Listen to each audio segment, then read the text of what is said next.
Across the Western region, there are church buildings of every size and shape, in large urban centers and small cities, in rural settings and in remote communities. These precious buildings are home to many worshiping communities and congregations. And just as we take steps to ensure and protect our own homes, a spirit of stewardship and solidarity calls us to do the same for our church home.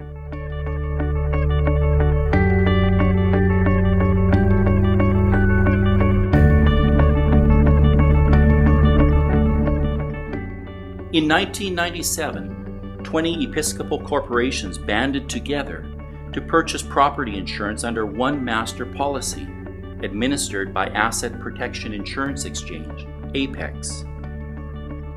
Located in Manitoba, Saskatchewan, Alberta, British Columbia, Northwest Territories, Nunavut, and Yukon Territories, these dioceses and eparchies are working together to ensure insurance protection for more than 1,500 congregations and parishes.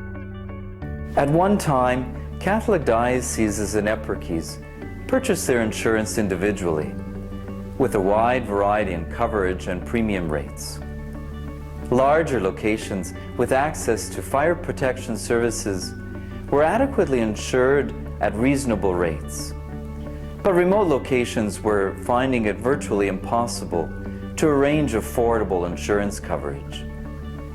In a spirit of solidarity and of caring for one's neighbor, these faith communities banded together to form APEX in order to share the insurance risk across all locations, resulting in comprehensive, cost-effective insurance for all members.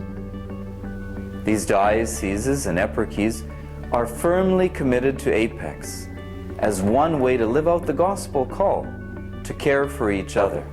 It's when we band together as Jesus wanted us to, in full unity and in fellowship and stewardship of all of the gifts that He presents to us, so that we may greater communicate the gospel message and further the mission of the Church. The most significant risk management concern for APEX members is arson. In one 5-year period alone, APEX suffered 16 arson losses, costing the insurers almost $7 million. And that in turn means higher premium rates. Congregations should always try to be proactive. Be aware of potential precursor acts such as vandalism, broken windows, and break-in enters. These may be indicators that your church will be a target of arson. The risks also increase if there have been fires, small fires, or acts of vandalism at other church communities close by or in the neighborhood. Also, if groups of youths are congregating and meeting after hours, such as in the evening or late at night on your property, and have left behind bottles or graffiti tools and graffiti, this also should be cleaned up and kept out of sight. Even if your church does not have any warning signs that they may be targeted for arson, church communities should take steps to make sure that they reduce their own risk for arson. Arson is generally considered to be a crime of opportunity. Churches can be considered as soft targets, meaning that they have poor levels of security and are quite often left unlocked during daylight hours. Make sure that you lock the doors even during daylight hours.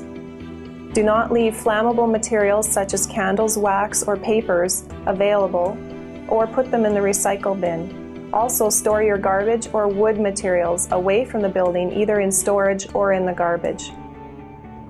To compound the problem, some churches are located in isolated areas and out of an urban setting. Set up a schedule within your church congregation for regular checks to be done to ensure its safety. Take what steps you can to be preventative and decrease the risks